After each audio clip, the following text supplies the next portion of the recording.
चाय पीते पीते मीरा सोचने लगी कि कुछ ही दिनों में उसकी डिलीवरी हो जाएगी और एक छोटा सा मेहमान उनके आंगन में किलकारियां मारेगा।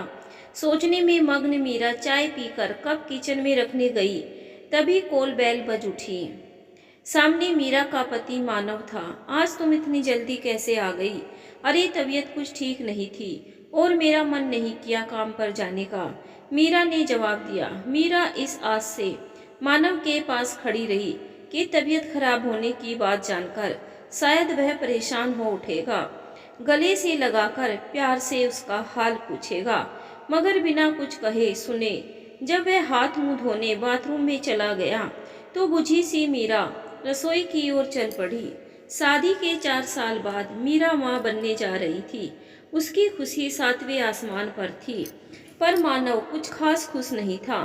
मीरा अकेली ही डॉक्टर के पास जाती, अपने खाने पीने का ध्यान रखती और अगर मानव को कुछ कहती तो काम का बहाना कर वह अपनी जिम्मेदारियों से पल्ला झाड़ लेता। वह बड़ी बेसब्री से दिन गिन रही थी। बच्चों के आने से मानव को शायद कुछ जिम्मेदारी का एहसास हो जाए, शायद उसके अंदर भी नन्ही जान के लिए प्यार उपजे। इसी उम्मीद से वह सब कुछ अपने कंधों पर संभाले बैठी थी। कुछ ही दिनों की तो बात है, बच्चों के आने से सब ठीक हो जाएगा। यही सोचकर उसने काम पर जाना नहीं छोड़ा। जरूरत भी नहीं थी, क्योंकि उसकी और मानव की कमाई से घर मजे से चल रहा था। पार्लर की मालकिन मीरा के हुनर के कायल थी। एक तरफ से मीरा के हाथों का ही कमाल था, जो ग्राहकों की संख्या में बढ़ोतरी हुई थी। मीरा के इस नाजुक वक्त में पार्लर की मालकिन और बाकी लड़कियां उसे पूरा सहयोग देती। उसका जब कभी भी जी मिचलाता या तबीयत खराब लगती तो वह काम से छुट्टी ले लेती। एक प्राइवेट कंपनी में मैनेजर मानव स्वभाव से रूखा था। उसके अधीन 2-4 लोग काम करते थे। उसके ऑफिस में एक पोस्ट खाली थी, जिसके लिए विज्ञापन दिया गया था। कंपनी में ग्राहक सेवा के लिए योग्यता के साथ साथ किसी मिलनसार और आकर्षक व्यक्तित्व की जरूरत थी। एक दिन तीखे नैन नक्श वाली आरती नौकरी के आवेदन के लिए आई।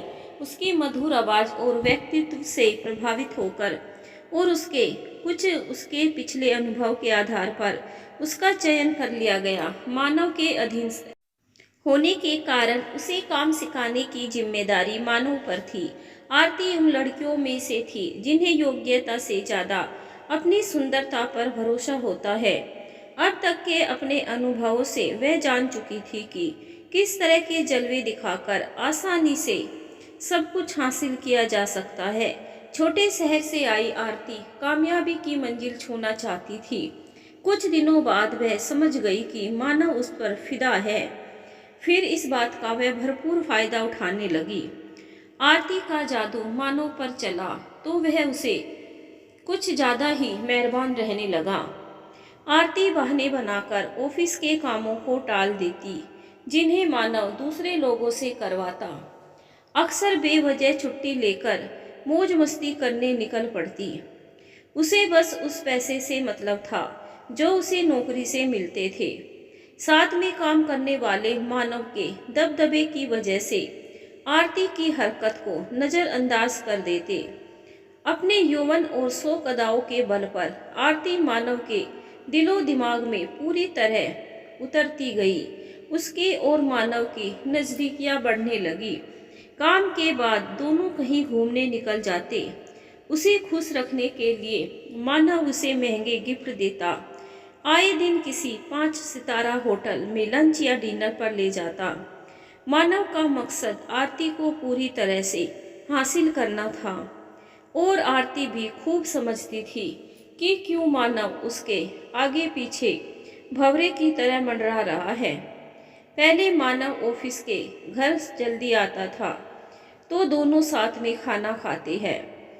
अब देर होता था, मीरा उसका इंतजार करती रहती और फिर अकेली ही खाकर सो जाती। कुछ दिनों से मानव के रंग बदल गए थे। ऑफिस में भी सज धज कर जाता। उधर इन सब बातों से बेखबर मीरा नन्हे मेहमान की कल्पना में डूबी रहती। उसकी दुनिया सिमट कर छोटी हो गई थी। एक रोज धोने के लिए कपड़े निकालते वक्त उसे मानव की पैंट की जेब से मूवी के 2 टिकट मिले। उसे थोड़ी हैरानी हुई। मानव फिल्मों का शौकीन नहीं था। कभी कोई अच्छी फिल्म लगी होती तो मीरा ही जबरदस्ती उसे खींचकर ले जाती। उसने मानव से इस बारे में पूछा। टिकट की बात सुनकर वह कुछ सकपका गया। फिर तुरंत संभलकर उसने बताया कि ऑफिस के एक सहकर्मी के कहने पर चला गया था। बात आई गई हो गई। इस बात का कुछ दिन बीते थे कि एक दिन मानव के बटवे में मीरा को सुनार की दुकान की एक रैपिस्ट मिली। मीरा ने मानव के घर लौटते ही उस पर सवालों की बौछार कर दी। आरती को बर्थडे में देने के लिए मानव ने एक गोल्ड रिंग बुक करवाई थी, लेकिन किसी शातिर अपराधी की तरह मानव उस दिन सफेद झूठ बोल गया। अपने होने वाले बच्चे का वास्ता देकर उसने मीरा को यकीन दिला दिया कि उसके दोस्त ने अपनी पत्नी को सरप्राइज देने के लिए ही पर्ची उसके पास रखवाई है। इस घटना के बाद से मानव कुछ सतर्क रहने लगा। अपनी जेब में कोई सबूत नहीं छोड़ता था। मीरा की डिलीवरी का समय नज़दीक था। मानव ने उसके जाने का इंतजाम कर दिया। मीरा अपनी माँ के घर चली आई। अपनी माँ के पहुँचने से के कुछ दिन बाद ही मीरा ने एक बेटे को जन्म दिया। उसकी खुशी का ठिकाना नहीं था। उसके दिन रात नन्हे चीकू के साथ बीतने लगे। 4 दिन मीरा और बच्चे के साथ रहकर मानव ऑफिस में जरूरी काम की बात कहकर लौट आया। मीरा के न रहने पर वह अब बिल्कुल आजाद पंछी था। उसकी और आरती की प्रेम लीला परवान चढ़ रही थी। ऑफिस में लोग उनके बारे में दबी छिपी बातें करने लगे थे, मगर मानव को अब किसी की परवाह नहीं थी। वह हर हालत में आरती का साथ चाहता था। कुछ महीने बीते तो मीरा ने मानव को फोन करके बताया कि वह अब घर आना चाहती है। जवाब में मानव ने मीरा को कुछ दिन और आराम करने की बात कही। मीरा को मानव की बात कुछ जची नहीं, मगर उसके कहने पर वह कुछ दिन और रुक गई। 3 महीने बीतने को आए, मगर मानव उसे लेने नहीं आया, तो उसने मानव को बताए बिना खुद ही आने का फैसला कर लिया। दरवाजे की घंटी बजी, पर बड़ी देर तक हाथ रखने पर भी जब दरवाजा नहीं खुला तो मीरा को फिक्र होने लगी। आज संडे है, ऑफिस नहीं गया होगा, दरवाजे पर ताला भी नहीं है, इसका मतलब कहीं बाहर भी नहीं गया है, तो फिर इतनी देर क्यों लग रही है। उसे दरवाजा खोलने में वह सोचने लगी। कंधे पर बैग उठाए और एक हाथ से बच्चे को गोद में संभाले वह अनमने सी खड़ी थी कि खटाक से दरवाजा खुला। एक बिल्कुल अनजान लड़की को अपने घर में देख मीरा हैरान रह गई। वह कुछ पूछ पाती उससे पहले ही आरती बिजली की तेजी से वापस अंदर चली गई। मानव ने मीरा को यूं इस तरह अचानक देखा तो उसकी सिट्टी पिट्टी गुम हो गई। उसके माथे पर पसीना आ गया। उसका घबराया चेहरा और घर में एक पराई औरत को अपनी गैर मौजूदगी में देख मीरा का माथा ठनका। गुस्से में मीरा की त्योरियां चढ़ गई। मीरा ने पूछा, यह कौन है और यहाँ क्या कर रही है तुम्हारे साथ। मानव अपने साथी दिमाग के घोड़े दौड़ाने लगा। आरती उसके साथ काम करती है, यह बताने के साथ ही उसने मीरा को एक झूठी कहानी सुना डाली कि किस तरह आरती शहर में नई आई है। रहने की कोई ढंग की जगह न मिलने की वजह से वह उसकी मदद इंसानियत के नाते कर रहा है। तो तुमने यह मुझे फ़ोन पर क्यों नहीं बताया। तुमने मुझे पूछना भी जरूरी नहीं समझा कि हमारे साथ कोई रह सकता है या नहीं। यह आज ही तो आई है और मैं तुम्हें बताने ही वाला था कि तुमने आकर मुझे चौंका दिया। और देखो ना, मुझे तुम्हारे और मुन्ना की कितनी याद आ रही थी। मानव ने उसकी गोद से लेकर चीकू को सीने से लगा लिया। मीरा को शक अभी भी दूर नहीं हुआ। तभी आरती बेहद मासूम चेहरा बनाकर उसके पास आई। मुझे माफ़ कर दीजिए, मेरी वजह से आप लोगों को तकलीफ हो रही है। वैसे इसमें इनकी कोई गलती नहीं है। मेरी मजबूरी देखकर इन्होंने मुझे यहाँ रहने को कहा। मैं आज ही किसी होटल में चली जाती हूँ। इस शहर में बहुत से वुमेन हॉस्टल भी तो है। तुमने वहाँ पता नहीं किया? मीरा बोली। जी है तो सही, लेकिन सब जगह किसी जान पहचान वाले की गारंटी चाहिए, और यहाँ मैं किसी को नहीं जानती। मानव और आरती अपनी मक्कारी से मीरा को शीशे में उतारने में कामयाब हो गई। मीरा उन दोनों की तरह चालाक नहीं थी। आरती के अकेली औरत होने की बात से उसके दिल में थोड़ी सी हमदर्दी जाग उठी। उनका गेस्ट रूम खाली था तो उसने आरती को कुछ दिन रहने की इजाज़त दे दी। मानव की तो जैसे बाछी खिल गई। एक ही छत के नीचे पत्नी और प्रेमिका दोनों का साथ उसे मिल रहा था। वह अपने को दुनिया का सबसे खुशनसीब मर्द समझने लगा।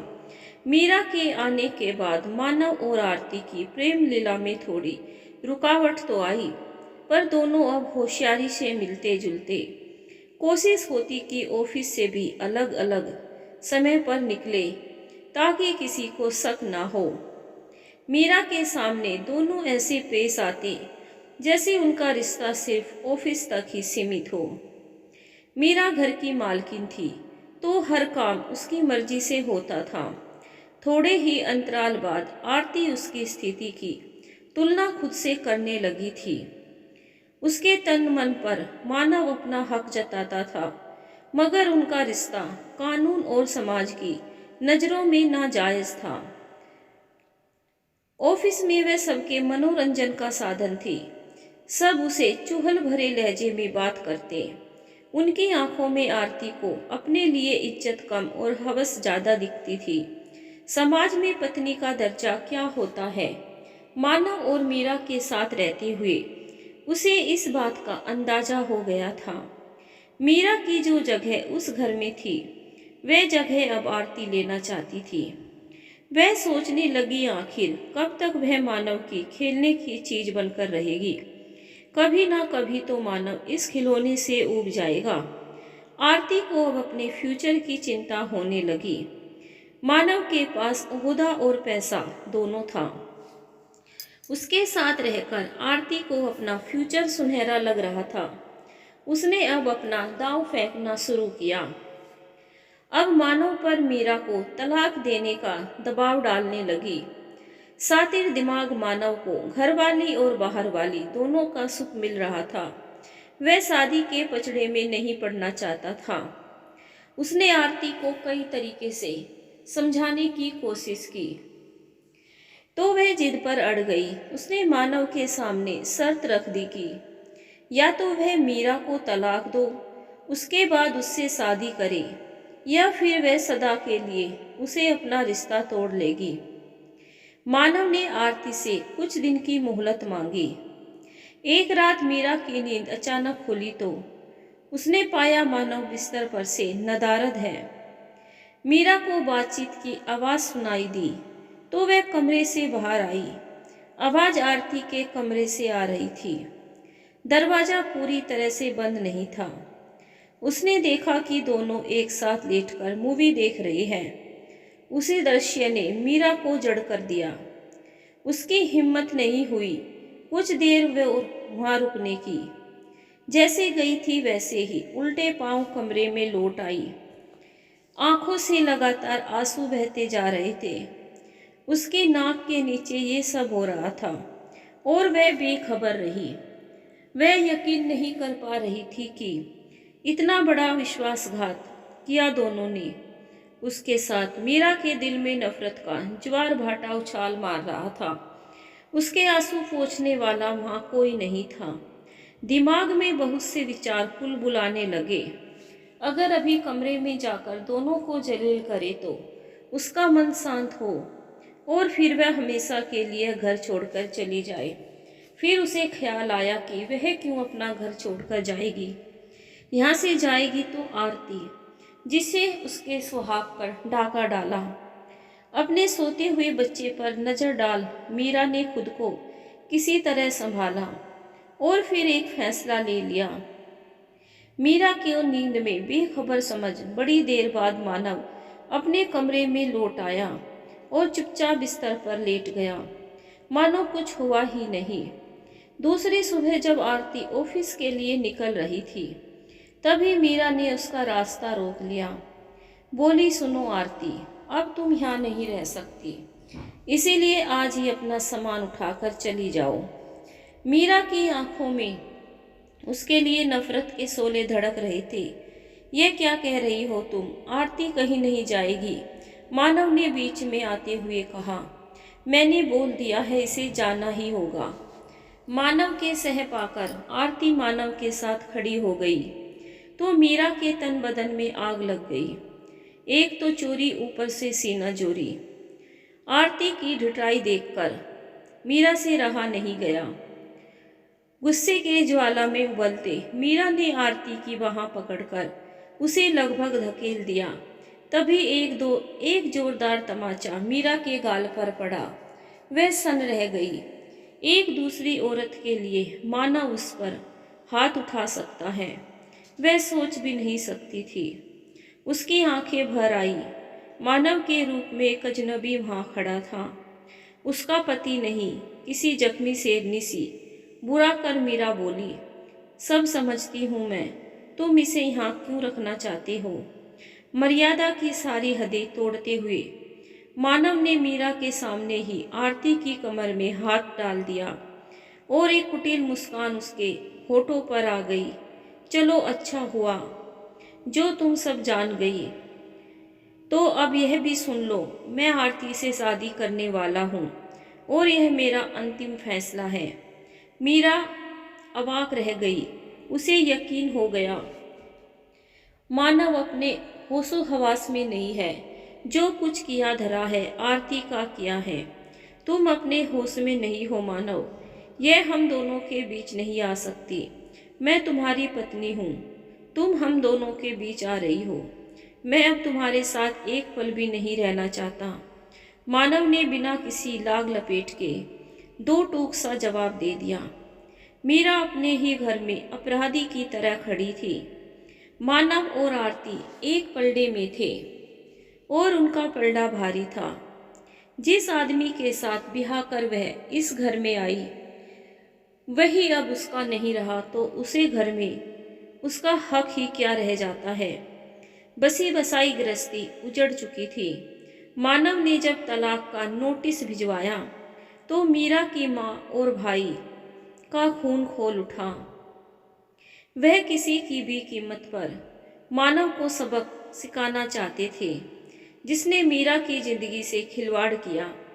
रह रहकर मीरा को वह थप्पड़ याद आता जो मानव ने उसे आरती की खातिर मारा था। मीरा के दिल में मानव की याद तक मर चुकी थी। उसने ठंडे लहजे में घर वालों को समझा बुझा दिया और तलाकनामा पर हाँ की गुहार लगा दी।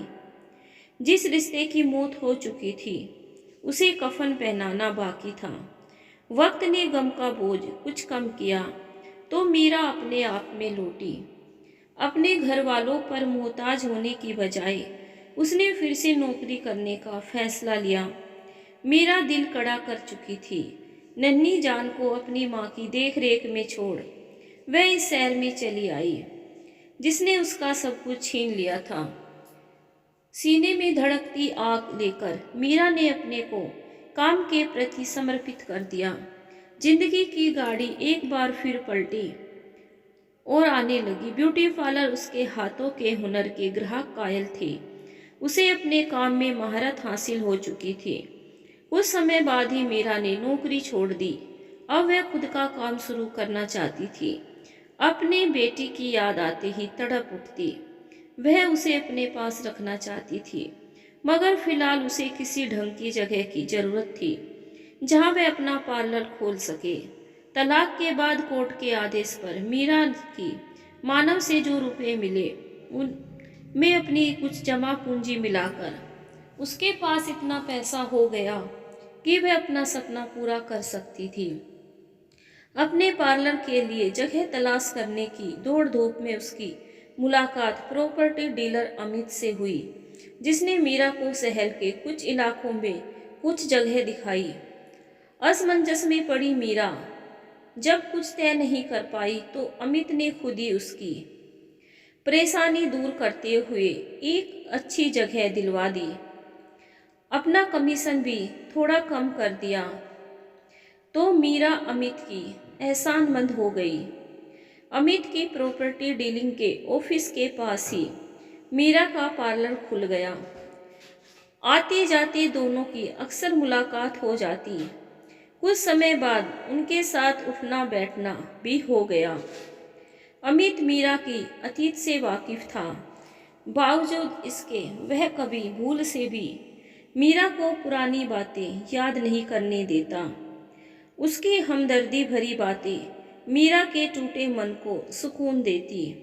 जिंदगी ने मानव हंसते मुस्कुराते का बहाना दे दिया था। दोस्ती कुछ गहरी हुई तो दोनों की सामने साथ गुजरने लगी। शहर में अकेली रह गई मीरा पर कोई बंदिश नहीं थी। वह जब चाहती तब अमित से मिलती। एक दिन अमित से मीरा ने पूछा, अमित, हम कब तक यूं ही मिलते रहेंगे?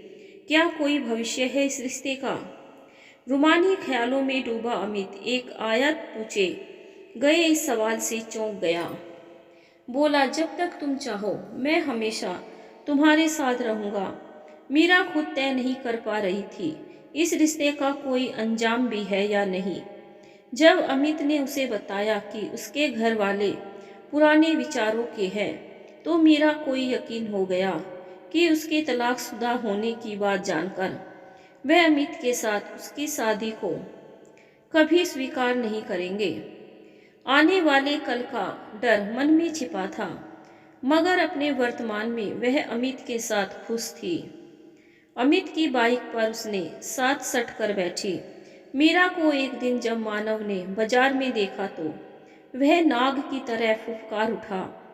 मीरा अब उसकी पत्नी नहीं थी। यह बात जानते हुए भी मीरा का किसी और मर्द के साथ इस तरह घूमना फिरना उसे नागवारा गुजरा। उसकी कुंठित मानसिकता यह बात हजम नहीं कर पा रही थी कि उसकी छोड़ी हुई औरत किसी और मर्द के साथ गुलछर्रे उड़ाई। घर जाकर मानव बहुत देर तक उत्तेजित होता रहा। मीरा उस आदमी के साथ कितनी खुश लग रही थी, उसे यह बात रहकर धनुष मार रही थी। आरती से शादी करके उसके अहम को संतुष्टि तो मिली, लेकिन आरती मीरा नहीं थी। शादी के बाद भी आरती पत्नी न होकर प्रेमिका की तरह रहती थी। घर के कामों में बिल्कुल फुअर थी। उसकी फिजूल खर्ची से मानव और परेशान रहने लगा था।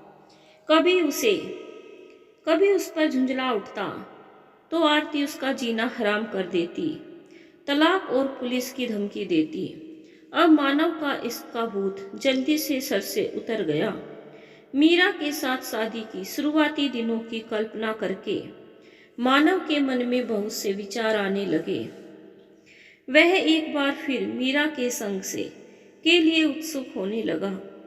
किसी तरह मीरा के घर और पार्लर का पता लगाकर एक दिन वह मीरा के फ्लैट पर आ धमका। एक घर से के बाद अचानक उसे सामने देख मीरा चौंक उठी कि मानव को आखिर इसका पता कैसे मिला और अब यहाँ क्या करने आया। कैसी हो मीरा? बिल्कुल बदल गई हो, पहचान में भी नहीं आ रही। मानव ने उसे भरपूर नजरों से घूरा। मीरा सज संवर कर रहती थी ताकि उसके पार्लर में ग्राहकों का आना जाना बना रहे। अब वह आधुनिक फैशन के कपड़े भी पहनने लगी थी। सलीके के कटे बाल और आत्मनिर्भरता के भाव उसके चेहरे की रौनक बढ़ा रहे थे। उसका रंग रूप भी पहले की तुलना में निखर आया था। कांच के मानिंद टूटे दिल के टुकड़े बटोरते उसके हाथ लहूलुहान भी हुए थे। उसने अपनी हिम्मत कभी नहीं टूटने दी। वह अब जीवन की हर मुश्किल का सामना कर सकती थी। तो फिर मानव क्या चीज था? किस काम से आए हो? उसने बेहद अपेक्षा भरे लहजे से कहा। उसकी बेखौती देख मानव जल भुन गया, लेकिन फौरन उसने पलटवार किया। मैं अपने बेटे से मिलने आया हूँ। तुमने मुझे मेरे ही बेटे से अलग कर दिया। आज अचानक तुम्हें बेटे पर प्यार कैसे आ गया?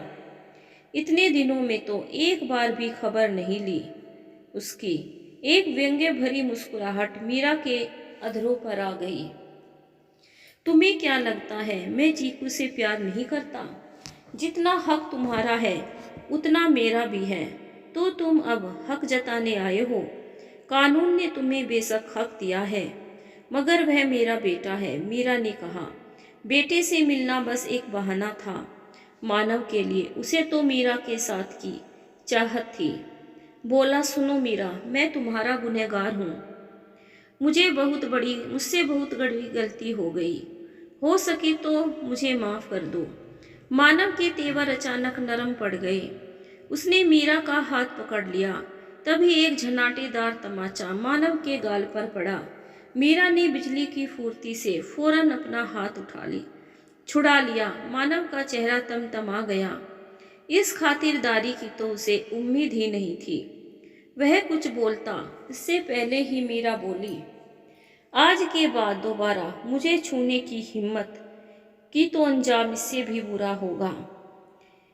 यह मत भूलो कि तुम अब मेरे पति नहीं हो और एक गैर मर्द मेरा हाथ इस तरह नहीं पकड़ सकता, समझे तुम? अब दफा हो जाओ यहाँ से। उसे एक भद्दी सी गाली देकर मानव बोला, सती सावित्री बनने का नाटक क्यों कर रही हो? किस किस के साथ अय्यासी करती हो सब जानता हूँ। अगर उनके साथ तुम खुश रह सकती हो तो तुम मुझ में क्या कमी है? मैं अगर चाहूँ तो तुम्हारी इज्जत सारे शहर में उछाल सकता हूँ। इस थप्पड़ का बदला तुम्हें लेकर रहूँगा। और फिर मीरा को बदनाम करने की धमकी देकर मानव वहाँ से चला गया। कितना तुच्छ हो चुका था मानव। मीरा की सहन शक्ति जवाब दे गई। वह तकिया पर सर रखकर खुद पर रोती रही। जुल्म उस पर हुआ था, लेकिन कसूरवार उसे ठहराया जा रहा था। इस मुश्किल की घड़ी में उसे अमित की जरूरत होने लगी। उसके प्यार का मरहम उसके दिल को सुकून दे सकता था। उसने अपने फ़ोन पर अमित का नंबर मिलाया। कई बार कोशिश करने पर भी जब उसने फ़ोन नहीं उठाया तो वह अपना पर्स उठाकर उनसे मिलने चल पड़ी। मानव किसी भी हद तक जा सकता था, यह मीरा को यकीन था। वह चुप नहीं बैठेगा। अगर उसकी बदनामी हुई तो उसके पार्लर के बिजनेस पर असर पड़ सकता है। वह अमित से मिलकर इस मुश्किल का कोई हल ढूंढना चाहती थी। क्या पता उसे पुलिस की भी मदद लेनी पड़े। अमित के ऑफिस में ताला लगा देख वह निराश हो गई। अमित उसके एक बार बुलाने पर दौड़ा चला आता था, फिर आज उसका फ़ोन क्यों नहीं उठा रहा। उसे याद आया जब वह पहली बार अमित से मिली थी तो उसे अपना विजिटिंग कार्ड दिया था। उसने पर्स टटोला, कार्ड मिल गया। ऑफिस और घर का पता उसमें मौजूद था। उसने पास से गुजरते ऑटो को हाथ देकर रोका और पता बताया। धड़कते दिल से मीरा ने फ्लैट की घंटी बजाई। एक आंटी ने दरवाज़ा खोला। मीरा ने उनसे अमित के बारे में पूछा तो उन्होंने सिर्फ इतना कहा, बेटी क्या नाम है तुम्हारा? जी मीरा। अच्छा बेटी तुम हो मीरा, आओ अंदर आओ। सोफे पर बैठने का इशारा करते हुए वह भागकर किचन की ओर चल पड़ी। मीरा को थोड़ा अटपटा सा लगा। वह बैठकर घर का एक एक कोना निहारने लगी। तब आंटी आ गई। लो बहू, पहले यह मिठाई खाओ और यह पानी पियो। बहू, मीरा को अपने कानों पर विश्वास नहीं हुआ। इसका मतलब अमित ने सब बता दिया है। लेकिन आंटी के अलावा इस घर में कोई नहीं था। आंटी के पति नहीं थे, क्योंकि उन्होंने ना ही सिंदूर लगाया था और ना ही कोई श्रृंगार किया था। मीरा, कल रात को ही अमित ने मुझे तुम्हारे बारे में बतलाया।